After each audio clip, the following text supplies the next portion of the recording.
Good evening, everybody, and welcome to the Barn Theatre, whether you're here with us in person or whether you're watching us via our live stream. We're here to delight you, we hope, with a classical concert for our Chromes for Loan appeal. Lots of you have already donated very generously to this, and we're delighted that we're going to be able to get Chromebooks out to so many of our families to support the children with their learning. And I thought it might be appropriate to start the concert this evening with a piece of music by a composer who was also writing for the newest technology of the day. This is the Roman composer Clementi. He was composing in the classical era, and the brand new instrument that he was writing for was called the pianoforte. Goodness me, the crowds of the times were absolutely amazed because this instrument could play quiet and without moving any stops. It could play loud, you could play legato, you could play staccato, and you could even go gradually from quiet to loud in a crescendo, or go from really loud to really quiet in a decrescendo. And he wrote lots of pieces to show off this instrument. Whether I'm going to show it off now or not, I don't know, but you're going to get the first movement of his Sonatina number 3.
Thank you very much.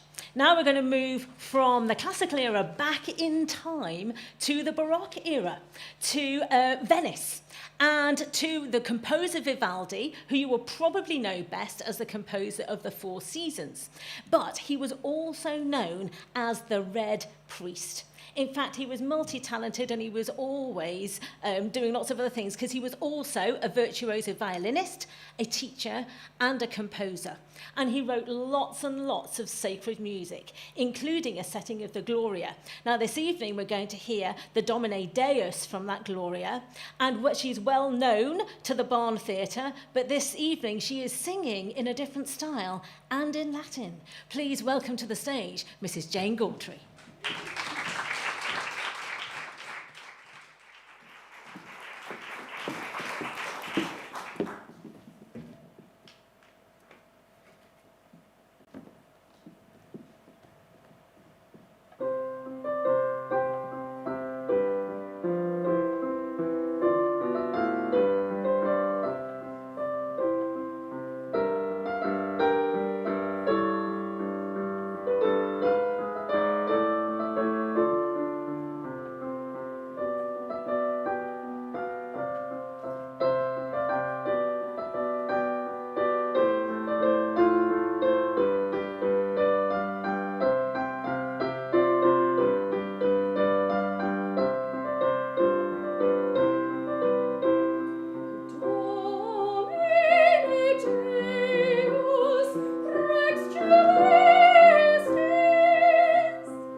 Thank you, Jane. But you didn't know she could sing like that, did you? Right, now we are going to stay in the Baroque era, but we're going to move to Germany and Johann Sebastian Bach. Now, he wrote for loads of vocal pieces, lots of sacred pieces, lots of secular pieces, and lots of things for various keyboard instruments. And he wrote a set of 24 preludes and fugues for what was called the well-tempered clavier. Now, if a well-tempered clavier doesn't mean it wasn't a grumpy one. What it means is that they started to experiment with the technology to see if they could actually get the space between all of the semitones exactly the same. So if you've been learning an instrument and you're having to learn all your scales and arpeggios, this is where it started, because it was all in all of these keys for this well-tempered clavier. The very first prelude in C major is very, very famous, and people have loved it over centuries. And about a century or two later, Charles Gounod, a French romantic composer, wrote another melody over the top. And we're very lucky this evening because we have Mrs. Webb and Mrs. Maroos from school who are going to perform this Ave Maria over Bach's Prelude No. 1. Give them a great big cheer as they come to the stage. Thank you very much.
Marvellous. Well done, ladies. I think you do need to know how brave all of these people are being. Liz Webb told me earlier that she hasn't actually been up on stage performing on the piano since 1994. All right, so this is quite a big deal for everybody here. Thank you so much. Now we're going to go back to the classical era and back to the piano. Mozart and Clementi were rivals, though actually in the grand history way of things, I think you would probably say that Mozart did win, but they were in kind of playoffs at the time. We're going to hear a slow movement this time, an adagio from one of Mozart's piano sonatas performed by Catherine Francis. Thank you.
going to introduce you to my midlife crisis. Okay, so at the age of 50, I found myself for the first time in many, many years not involved in regular music making. And my husband, it's all his fault, said, is there anything you've always wanted to play? And without hesitation, I said the cello. I want to be able to play the cello, and I want to be able to play Saint-Saëns' The Swan. And so then it was about going off down to Newton's Violins with Gracie Dunn, who's the daughter of one of my friends, who helped me choose the cello, because choosing an instrument is quite important, and it's very difficult to choose one if you can't actually play it. So she came down and we chose one that she made a nice sound on, and then she coaxed me through a few things so that by Christmas I was on Jingle Bells. It sounded awful, but I was on Jingle Bells. And then since the following January, I've been having lessons through Surrey Arts with the wonderful Dr. Andrew Taylor, who I first met when he was conducting the Reigate String Orchestra that my son played in for years and years and years. And I've been going along to St. Bede's on a Saturday morning and queuing up with the children there and going in and getting out my practice book and having to own up if I've not done quite enough practice some weeks. And the lessons have now moved on to Zoom, and I absolutely love them. So this is probably going to be very foolhardy now, because I haven't actually played my cello in public very much at all. And I'm going to give the Swan a go. And afterwards, we'll all decide whether I've yet achieved my goal of being able to play the Swan or not. But we shall see. Let's just see if the cello's making any noise. If you know it, just hum the version you know in your head. And it might help. Here we go. Thank you.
Right, just finding the right piece of wording here. Okay, we're back to Mozart, so back to the classical period now. So we're going to sing a piece by Mozart called Ave Verum. It was originally written for 4 voices, 2 female, well, 2 soprano, alto, tenor, and bass. This is an arrangement for 3 female voices, and we're going to perform it. So Jane Gautry, Catherine Francis on soprano, I'm singing alto, Kate Lloyd, and Sarah is accompanying us on the piano. And this was a piece that was sung 30 years ago at Mrs. Lewis's wedding, so there's no pressure.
Oh, that was fabulous. Thank you, ladies. Actually, what we did was that I actually trained to teach secondary music and French at Homerton College in Cambridge, and there was a group of friends that we had there, and we actually got together as part of the music department and sang this together, and we toured it around each other's weddings for quite a lot, and it was very nice. Thank you very much for that, ladies. Okay, now we're going to move into the Romantic era and have a little bit of Dvorak. Now, in the Romantic era, lots of composers started writing things that were capturing the flavour of the music in their own countries, and the classical music had more of a folk music feel to it as well. Dvorak wrote a whole sequence of humoresques for piano, and this is number 7. It's a very, very famous tune, which is always a bit of a change. I don't know, why did we all choose to do the really famous ones that everybody knows? Anyway, it's going to be fine. This is a piano duet version of this humoresque. Now, because of social distancing, instead of sitting side by side on piano, we've had to have a piano each. So we get a bit more elbow room, but keeping together is a little bit more challenging. I'm delighted to have the chance to perform this humoresque with Mr. Andy Seed. Thank you.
Thank you, Andy. I really enjoyed playing that with you. Thank you very much.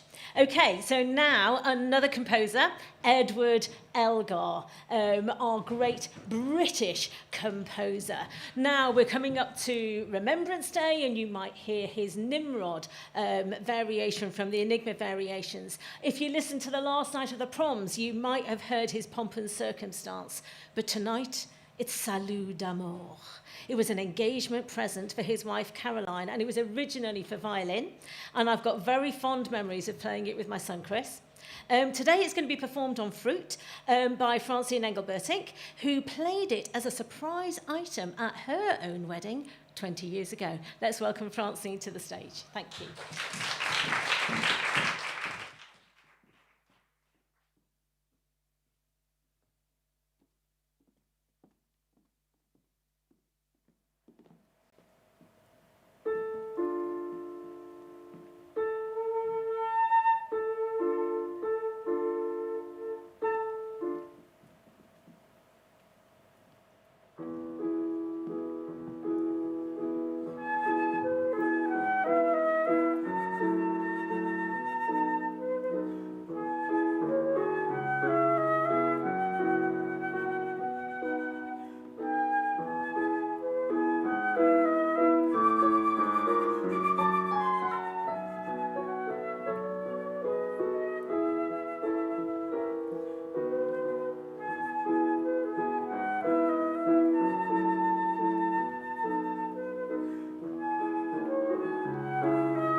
Fabulous. I really do love that piece. Thank you, Francine. Okay, now we're back to some piano duets. We're going to a Hungarian composer, Matthias Schieber, and he took lots of influences from Hungarian folk traditions, but he's also been influenced a little bit by jazz, a little bit by folk song, and some lighter music. So to entertain us with a tango and a foxtrot, please welcome back Kate Lloyd and Catherine Francis.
Good evening, everyone. We're going to do something a bit different now. So it's not quite classical, but I think it is a classic. It's called the Disney Dazzle, and it's a medley of 3 Disney songs. So it's songs from Aladdin, The Little Mermaid, and Beauty and the Beast.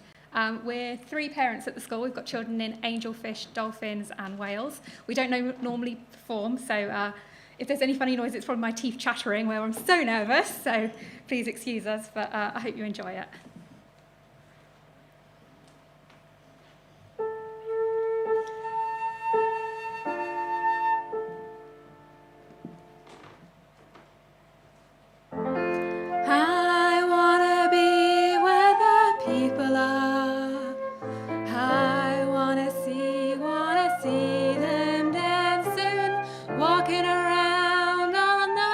What do you call them? Oh, feet. Up where they walk, up where they run, up where they stay all day in the sun, wandering free, wish I could be. I could show you the world, shining, shimmering. Tell me, princess, now when did you last let your heart decide? I can open your eyes, take you wonder by wonder, over, sideways, and under on a magic carpet ride. No, don't you dare close your eyes. Hold your breath, it gets better.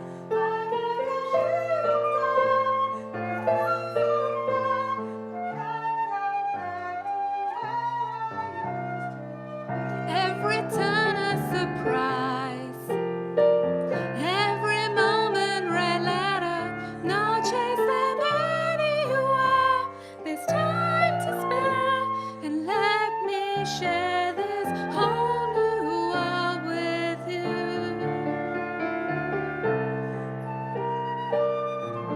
A whole new world, that's where we'll be.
Thank you, ladies, and well done. And it's been one of the things that's been so lovely about putting this concert together is that so many people have just found a little bit of time to get together and make a little bit of music. And I think it's done us all some good, even if the nerves are a bit strong tonight. And that was just absolutely beautiful. Okay, now we are heading to Gilbert and Sullivan and HMS Pinafore. And we are going to hear the, what is it actually called? Sorry Her Lot, which is also, the HMS Pinafore is sometimes called the lass that loved a sailor. Now, this is going to be sung by Jane Gautry, but she's not being Jane Gautry now. She is being Josephine, who is the captain's daughter, and her father wants her to marry Sir Joseph Porter, but she is in love with the humble sailor Ralph. Sorry Her Lot, and Jane Gautry. Here we go.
Marvellous. Thank you, Jane.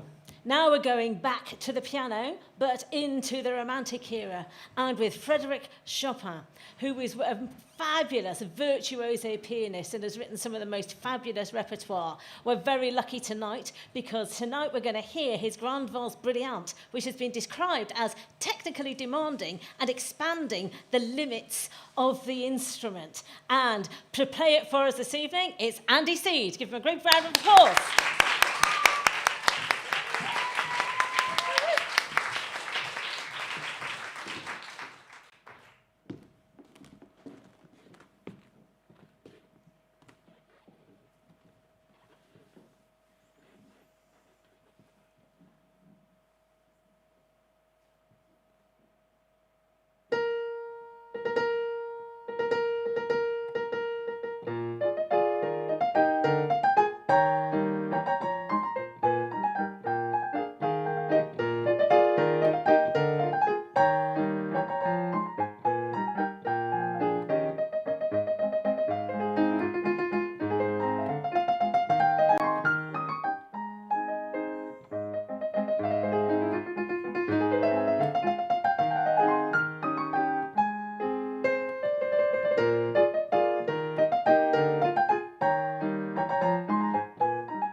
Oh my gosh. That was amazing. I think you need to give him another great big cheer as he comes out there.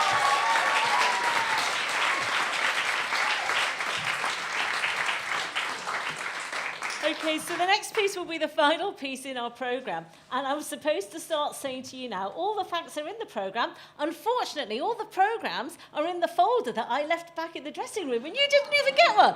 So I'm going to have to do the thank yous out loud, and the programmes will be there for you to get when you go out.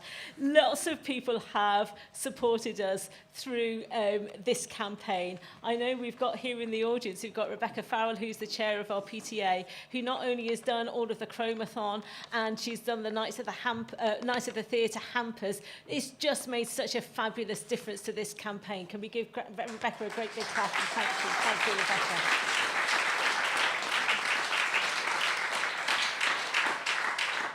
We've had the support here of Kate York and Matt Hayes, who are helping us be really, really ultra-modern and getting ourselves out there in the digital world so that everybody can enjoy the concert. Obviously, you're here, so this is great. All right, but everybody at home, you're very welcome too. Please be joining in as that goes along.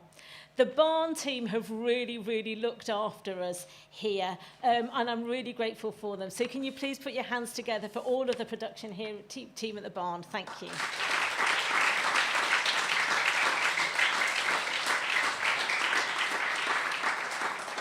The only reason we're here in the Barn is because our great friend Angie Monsieur, when she saw our campaign, she said, we want to be able to support you. Surely there is something that the Barn can do.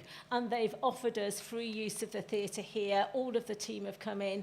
And when Angie and Bruce, who were the movers and shakers in getting all of this going, discovered when they were in Turkey that they were going to have to quarantine and weren't going to be able to be here this evening, remotely and via Zoom on their holiday, they got this amazing team here. Angie and Bruce, I am so grateful to you. We've had a lovely evening here, and I'm sure it's done us all a lot of good. Can you please give a great big cheer and a shout for Angie and Bruce? Thank you.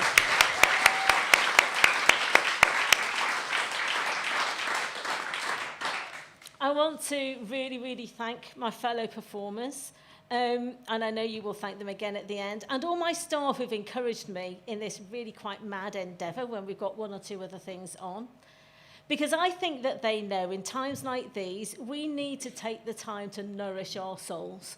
And mine is nourished by music. And I feel so blessed that so many people have come and shared their music with me and with us this evening. We're going to end our concert with César Franck's Panis Angelicus. Thank you.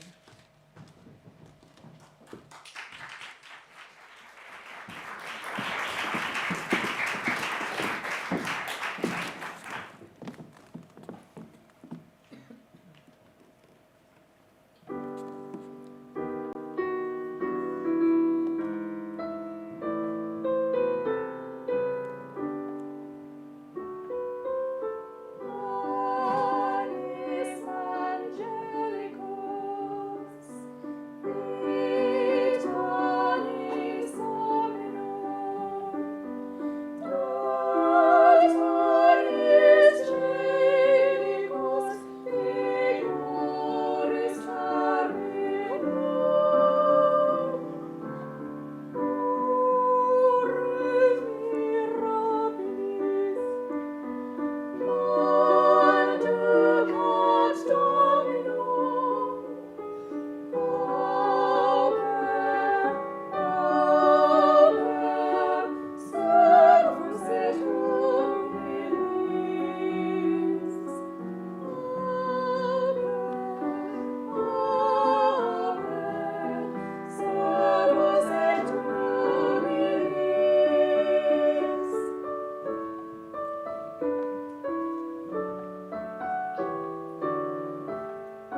you all very much. Performers, you're not allowed to disappear yet, but could we just give them all another great big clap? Would you like to stand up and take your applause?